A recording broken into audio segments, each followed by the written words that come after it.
organic, unpredictable, unknown, lovely, beautiful, a sense of fulfillment. This is part of the pleasures of life and not the chores of life.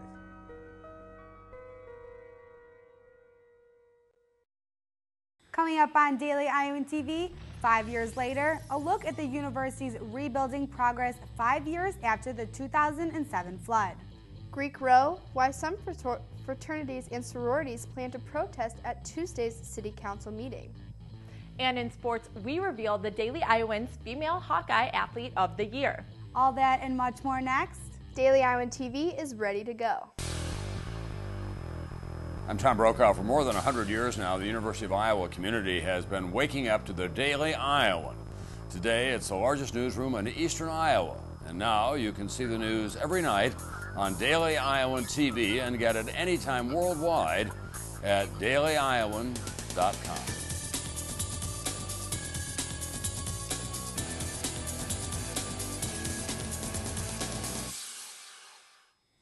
Thanks for being with us today for this Daily Iowan TV version. I'm Alyssa Bergamini. And I'm Megan Tickner. 5 years ago, the flood that swept through Iowa City left more damage than ever imagined. Although most of the facilities were repaired quickly, some departments are still greatly impacted. Daily Iowan TV's Christina Targos reports on how students in affected majors are managing 5 years later. The once theatrical Hancher Auditorium now sits desolated among mounds of dirt.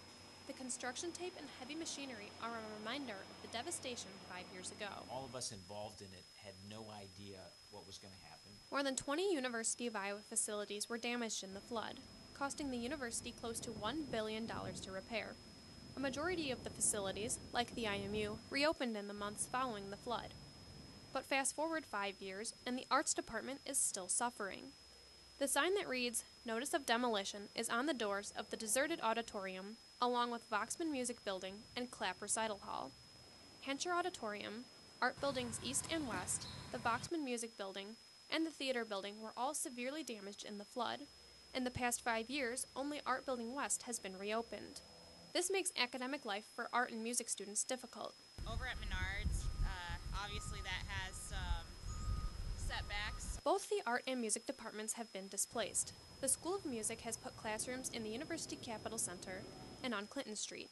Finding space for the musicians to practice was particularly challenging. We need large rehearsal rooms, we need practice spaces. For UI sophomore Delaney Donahue, the temporary buildings have not diminished her experience, but rather, it's made it interesting in some aspects. Although the distance between buildings makes scheduling difficult. I'm going to probably end up having to switch a class that I really needed to take because I wouldn't have had time to get across the river. Art students have been faced with similar issues since the floods. For the past 5 years, their main building, Studio Arts, has been housed in an old Menards warehouse. For UI art major Jessica Isidore, Menards has been a blessing for us to at least be able to continue doing what we do. But the physical structure of the old Menards building has setbacks of its own. We have more like cubicle classrooms versus just regular classrooms. It makes it really hard to hear the teachers. For art majors to get between classes, it's kind of a hassle. The Studio Arts and Art Building West shuttle only comes once every 20 minutes. And if you miss that, you're out of luck. The Studio Arts shuttle only comes once every half hour. And when it's time to leave the Studio Arts building, it just sucks when you miss buses. But the future is looking up for those departments with the beginning construction of new facilities. A few weeks from now, they're going to break ground on a new building. That's pretty exciting. It's a milestone. We are going to end up with a magnificent building, and it's going to be 8 full years out of our facilities. I mean, we're paying a fairly hefty premium for this whole recovery effort, but it's going to be great.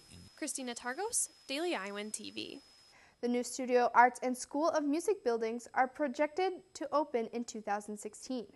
Justin Marshall, recently found guilty of murdering an Iowa City landlord in 2009, is attempting to appeal the conviction. The 22-year-old repeatedly maintained his innocence throughout his trial, but was found guilty and sentenced life in prison. Marshall's lawyer, Thomas Gall, filed the request for an appeal last Thursday. Marshall was one of 3 charged with the murder of John Versipt, but Charles Thompson's case ended in a mistrial, while Courtney White pleaded guilty to a lesser charge and has already served his jail time. The proposed 20-story Chauncey building may have to take a little off the top. The City Council may deny rezoning the area that is currently Chauncey Swan Park so it could be built to its planned height. Under current zoning laws, the cap on the property is 75 feet, roughly 7 stories. This change would drastically affect the whole structure's plan, including how many shops and residents will be in the building. While the University of Iowa is home to more than 2,800 members of the fraternity and sorority community, some of those members are concerned about having a home for their chapters. Currently, of the 42 chapters at Iowa, only 25 are housed. The other 17 may be permanently without a house, unless the City Council gives them an exemption. Fix 226 is a movement from Greek members to try to halt a zoning ordinance proposed by the City Council. The ordinance, if passed, would align new structures with a recent ordinance restricting the number of non-family members able to live together, even Greek houses. Tuesday at 7 p.m., some Greeks will attend a City Council meeting to speak up as to why they find the fraternity and sorority community worthy of an exemption from the potential new zoning ordinance. One fraternity president told Daily Iowan TV why the Greek live-in experience is so important to him. I think that when you get close to a group of people such like my brothers, living with them, you learn a lot, especially because you're surrounded by older people. And when you're surrounded by the older people, you can take their wisdom and knowledge, and you don't learn that just from living in the dorms with other people. Fraternity and sorority members make up 13% of the overall undergraduate population. And still to come on Daily Iowan TV, walking to school and biking to work, kids and adults alike undertake local initiatives for health and the environment. And our last Hawkeye Sports Whip Around of the spring semester. But first, Ian Martin joins us for some finals week weather. And is there really any some summer heat coming this way? Somehow, yes, the weather this week will be beautiful. However, there's a couple chances of rain. Tuesday is going to be a high of 93 degrees, a perfect day to lay out in the Pentecrest and study. Temperature is going to be 58 degrees in the morning. It's going to rise to 82 degrees in the afternoon. And by the evening, temperatures are going to rise to a high of 86. The overnight low, though, is 55. Looking ahead to the rest of the week, Wednesday will be a high of 81 degrees and a 20% chance of rain, similar on Thursday with partly cloudy skies. The last day of finals, it'll be 82 degrees with a 40% chance of rain. And if you're graduating Saturday, don't worry about the rain. It's going to be a nice day with temperatures in the mid-80s, partly cloudy skies. Sunday, though, back up into the 90s with a 70% chance of rain. That's all I have for weather. Good luck with finals, everybody. Well, the weather was perfect for the first day of a walking bus program at both Twain and Van Horn Elementaries. As part of a healthy and environmental friendly initiative, more than 30 students walked to school together with some adults, stopping at houses to pick kids up, just like the bus. Both schools received grants of $2,500 to help fund their programs. Van Horn Elementary's principal said all the feedback the school has received so far from both parents and students has been positive. Also, Monday morning marked the beginning of National Ride Your Bike to Work Week, and local politicians raced to begin awareness. Johnson County Supervisor Terrence Newzeal won a 3-man race from the Coralville Public Library to the Iowa City Public Library on Monday morning, cycling the route in 12 minutes. The organizer of the event, Chris Ackerson, said Monday's race demonstrates to local residents that it is just as quick, if not quicker, to ride your bike to work instead of driving. There are currently 17 bike trails in Iowa City, with more planned for the future. It's time for our last Monday edition of Daily Iowan TV Sports of this school year. Annie Constable, take it away. Hi guys, for one last time, I'm Annie Constable flying solo and bringing you the latest black and gold updates from the Daily Iowan TV Sports Studio.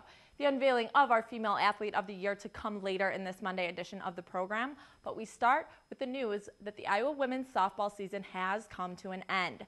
The team gathered in Carver Hawkeye Arena Sunday night for the NCAA Tournament Selection Show, but left without an invite, marking the end to an up-and-down season for Marla Looper's squad.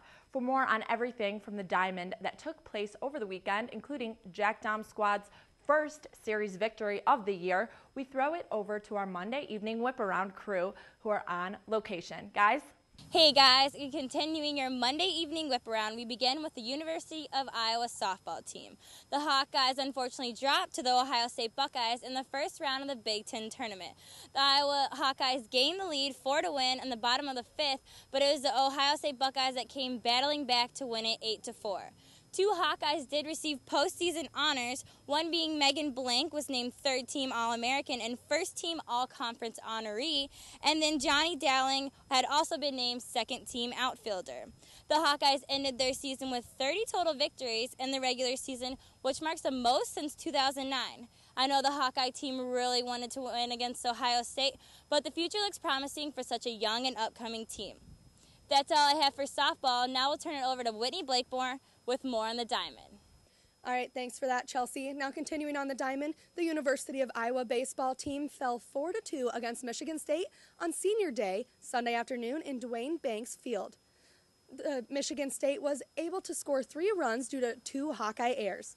This was the third and final game of a 3-game set. However, Iowa was able to win the first 2 games, securing their first series win over the Spartans since 2002.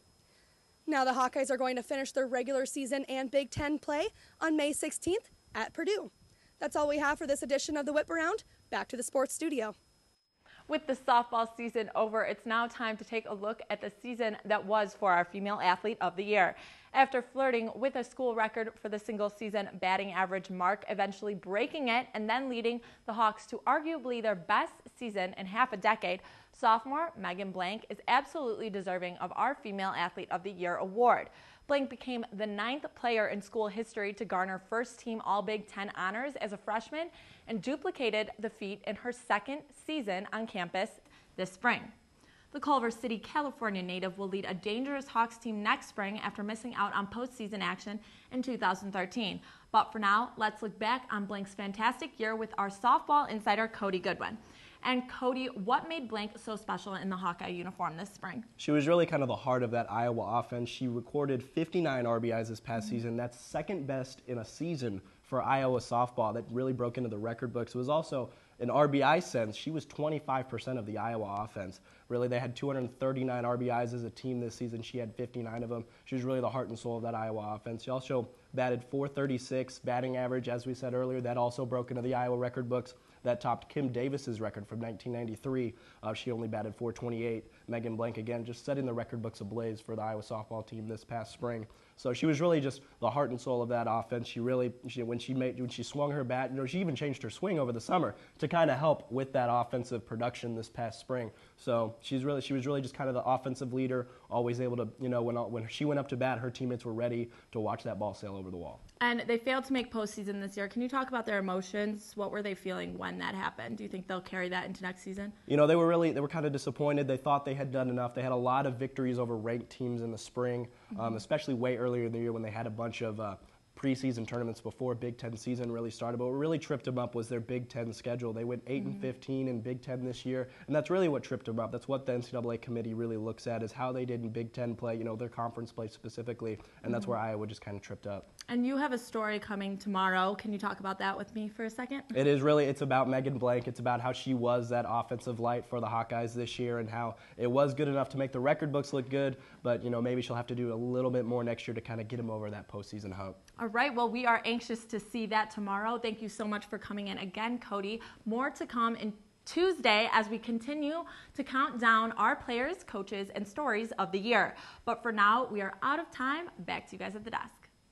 Daily Iowan TV is the only place to see what's going to be in Tuesday morning's Daily Iowan. Legal experts react to Justin Marshall's appeal of his murder conviction. And special farewell to a Daily Iowan staffer that's been with us for more than 30 years. And if you can't pick up the paper, find those and much more online at dailyiowan.com. Also, if you're in Iowa City on Thursday night, you can watch us live for our final newscast this semester. That's right, Megan. We'll be on UITV Channel 4 in the dorms and Channel 17 elsewhere around Iowa City at 9:30 for our Thursday night news. Hope you tune in for then, but for now, thanks for watching Iowa City.